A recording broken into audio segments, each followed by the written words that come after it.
اور ہم بات کریے کہ ہمارے بیہیویئرز کس طرح بنتے ہیں. چلا سیکنڈ تھنگ از whenever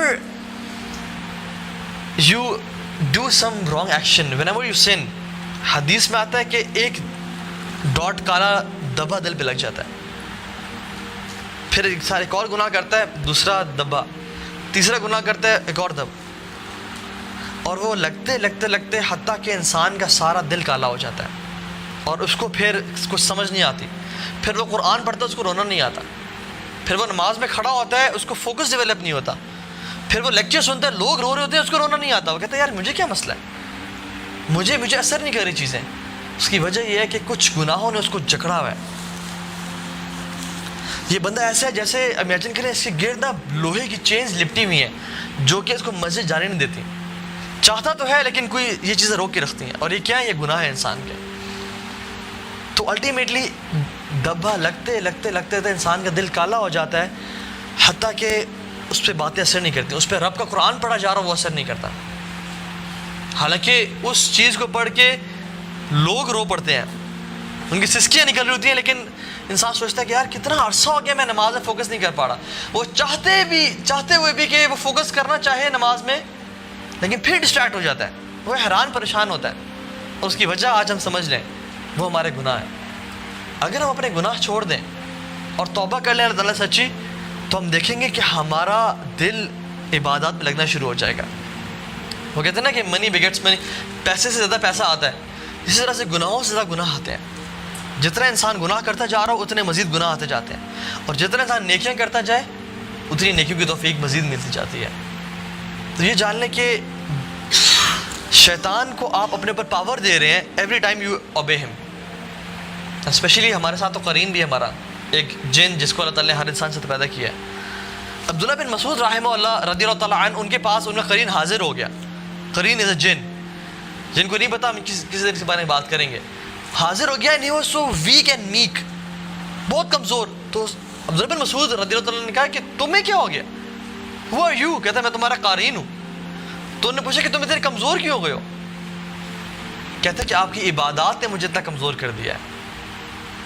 تو یہ جان لیں کہ جتنا انسان کی عبادات زیادہ, جو شیطان ہے ہر انسان کے ساتھ وہ اتنا کمزور, اتنا حکم کم.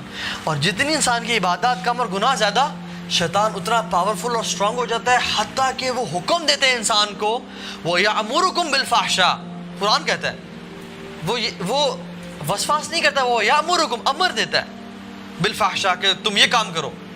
حتیٰ کہ لوگ ایسے بھی آئے ہیں جو کہتے ہیں کہ ہم مسجد میں ہوتے ہیں اور ہمیں کوئی خیال آتا ہے اور ہم سے رہا نہیں جاتا, ہم اٹھ کے چلے جاتے ہیں اور وہ کام کر دیتے ہیں. لوگ ایسے بھی ہیں جو کہتے ہیں کہ ہم لیپ ٹاپ بند کرنا چاہ رہے ہوتے ہیں لیکن ہم سے بند نہیں ہوتا. We don't want to go to that place, لیکن ہم سے روکا نہیں جا رہا ہوتا اپنے آپ کو. کیا ہے کہ شیطان اتنا حاوی ہو جاتا ہے انسان پہ, اور وہ ٹیمپٹیشنز ڈیزائرز اتنی قابو پا لیتی ہیں اس پہ کہ وہ انسان روک نہیں سکتا اپنے آپ کو. لیکن دوسرے لوگ کون ہیں, ان عبادی لیس لک علیہم سلطان, کہ میرے جو بندے نا اللہ تعالیٰ کہتے ہیں کہ ان پہ تمہارا کوئی بس نہیں چلتا, تمہارا حکم چلتا ہی نہیں ہے. یہ لوگ کون ہیں جو اپنے آپ کو نا روک کے رکھتے ہیں. تو یا تو اپنے آپ کو روک کے رکھیں, یہ ڈسپلن کا پین لیں اور آگے live the rest of your life as a champion, یا تو ابھی یہ کام کر دیں اور ساری زندگی ریگریٹ میں گزاریں, ایک ندامت و شرمندگی میں گزاریں. ٹھیک ہے. اور یہ جو لیکچر ہے نا, سب سے پہلے میں نے سوچا کہ مجھے اس چیز کی نصیحت ہے, تو یہ جو بات میں کر رہا ہوں سب سے پہلے یہ مجھے اس کی ضرورت ہے, یہ میرے لیے اپنے لیے ہے. کیونکہ جب انسان بولتا ہے نا تو اس کو سب سے پہلی چیز جو جا رہی ہوتی ہے اس کے اپنے دل میں جا رہی ہوتی ہے, اور پھر باقیوں کو افیکٹ کر رہی ہوتی ہے. سو ہر بندہ اپنے بارے میں سوچے کہ میرے کون سا پوائنٹ ہے جس میں لیگ کر رہا ہوں اور مجھے اس کی اصلاح کرنی ہے. ٹھیک ہے. اسی طرح سے اللہ سبحانہ تعالیٰ نے جو آیت ذکر کی نا قرآن میں کہ وَلَا تَقْرَبُوا الزِّنَا إِنَّهُ كَانَ فَاحِشَةً وَسَاءَ سَبِيلًا, اس کے بعد اللہ تعالیٰ فرماتے ہیں وَلَا تَقْتُلُوا النَّفْسَ الَّتِي إِلَّا بِالْحَقِّ, کسی نفس کو آپ نے قتل نہیں کرنا, نہ حق قتل نہیں کرنا. آپ اس کی سینسٹیوٹی کو سمجھیں اس گناہ کی, کہ اللہ تعالیٰ نے اس ایڈلٹری فورنیکیشن کو پہلے ذکر کیا اور قتل کو بعد میں ذکر کیا. پراورٹی دیکھیں کہ کیسے پہلے اس کا ذکر کیا اور پھر قتل کا ذکر کیا. قتل بھی نہیں کرنا, کیونکہ قتل فزیکل مرڈر ہے, لیکن جو زنا ہے یہ اسپریچول مرڈر ہے. انسان اپنے آپ کو مار رہا ہوتا ہے اسپریچولی. وہ دیکھنے میں تو زندہ ہے لیکن اندر سے مردہ ہے.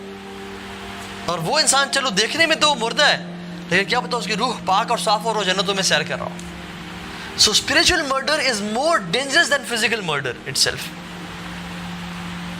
کتنے ہی لوگ ہیں جو کہ چل پھر رہے ہیں لیکن اندر سے وہ مردہ ہیں. کیوں ایسا ہوتا ہے کہ جو یہ پاپ سٹار سنگرز ہم یہ دیکھتے ہیں آج کل, ایمی وائن ہاؤس کو دیکھ لیں, رابن ولیمز کو دیکھ لیں, سیلیبریٹیز, آسکر ونرز, بلینئرز, ٹریلینئرز, جن کے پاس پوری دنیا ہے, لوگ ان کو ٹچ کرنے کے لیے, ان کے ساتھ سیلفی لینے کے لیے مرتے ہیں اور چیختے چلاتے ہیں. یہ اپنے آپ کو اوور ڈوز آف الکوہول سے مار رہے ہیں, یہ اپنے آپ کو سوسائڈ کر کے مار رہے ہیں. ٹونی اسکاٹ کو دیکھ لیں آپ, کتنے ہی لوگ ہیں. کیوں؟ کرٹ کوبین کو دیکھ لیں آپ. کیونکہ ان کا جو اندر ہے نا یہ مر چکا ہوتا ہے, ان کو زندگی کا مقصد سمجھ نہیں آ رہا ہوتا. They are living beings, they are everything. ساری زندگی انہوں نے باڈی کو فیڈ کیا لیکن سول کو کبھی غذا دی نہیں, اس لیے وہ تڑپ تڑپ کے نا مر جاتی ہے. اور جب اندر سے انسان مر چکا ہو پھر اس کی لائف جتنی بھی امیزنگ ہو نا, جتنا مرضی پیسہ اور وہ گولڈ پلیٹڈ واش روم میں کموڈ سے بیٹھ رہا ہو یا اس کی گاڑی گولڈ پلیٹڈ ہو, اس کو زندگی میں مزہ نہیں آتا. لیکن اگر اندر زندہ ہے نا تو اس کو ایک کھجوری کھانے کو ملے نا تو اس کی زندگی امیزنگ ہوتی ہے. اللہ کے نبی کو دیکھ لیں آپ, صحابہ کو دیکھ لیں. ایک صحابی رومن ایمپرر کے پاس گئے اور کہا کہ اس نے کہا کہ تم کیا میسج لے کے آئے ہو, اگر تمہیں مال چاہیے, دولت چاہیے تو ہم تمہیں دیتے ہیں, تم کیا ہم سے لڑو گے آ کے, تم اسلام کے میسج کیا تم چاہتے ہو؟ تو کہتے ہیں کہ لنخرج العباد بالعبادت العباد الى عبادت رب العباد, کہ ہم لوگوں کی غلامی سے نکال کے ایک رب کی غلامی میں لانا چاہتے ہیں. یہ ہمارا مشن ویژن ہے. اور وہ تھے کس طرح کے, ان کے ہاتھ انگلیاں ٹیڑھی ہو چکی تھی تلواریں پکڑ پکڑ کے, اور ان کے پاس شیلڈز تھی بھی نہیں, انہوں نے چمڑے کے غلاف لپیٹے ہوئے تھے. یہ ان کا حالت تھی. لیکن کانفیڈنس کیسا, زندگی کیسی, پرپس کیسا کہ رومن امپائر, پرشین امپائر کے سامنے ایسے سیسا پلائی دیوار کی طرح کھڑے ہیں. اس کی وجہ کیا تھی؟ ان کا اسپریچول سیلف زندہ تھا. اور ہم آج کل ایسے کیوں ہو گئے ہیں, حالانکہ ملینز میں ہیں اور بلینز میں ہیں مسلمان, لیکن وہ کشمیر پہ حملے کریں, جس پہ مرضی حملہ کریں, ہم ہل نہیں پاتے کیونکہ ہم اندر سے مر چکے ہیں اور شیطان نے ہمیں مار دیا ہے. تو اس لیے سبحانہ تعالیٰ نے اس کو پہلے ذکر کیا اسپریچول مرڈر کو, اور پھر فزیکل مرڈر کو ذکر کیا کہ تم اس سے بچنا لازمی, اور یہ بھی بہت بڑا گناہ ہے. تو you have to see the sensitivity of how اللہ سبحانہ تعالیٰ پلیسز آیات آف قرآن.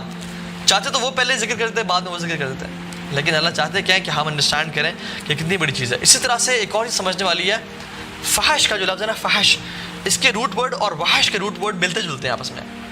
عربک لینگویج میں کچھ روٹ ورڈز آپس میں ملتے جلتے ہوتے ہیں. وحش وہ ہے جو اینیمل ہے, اینیمل انسٹنکٹ ہے, اور فحش وہ ہے جو ہو ایکٹس اور بیہیوز لائک این اینیمل.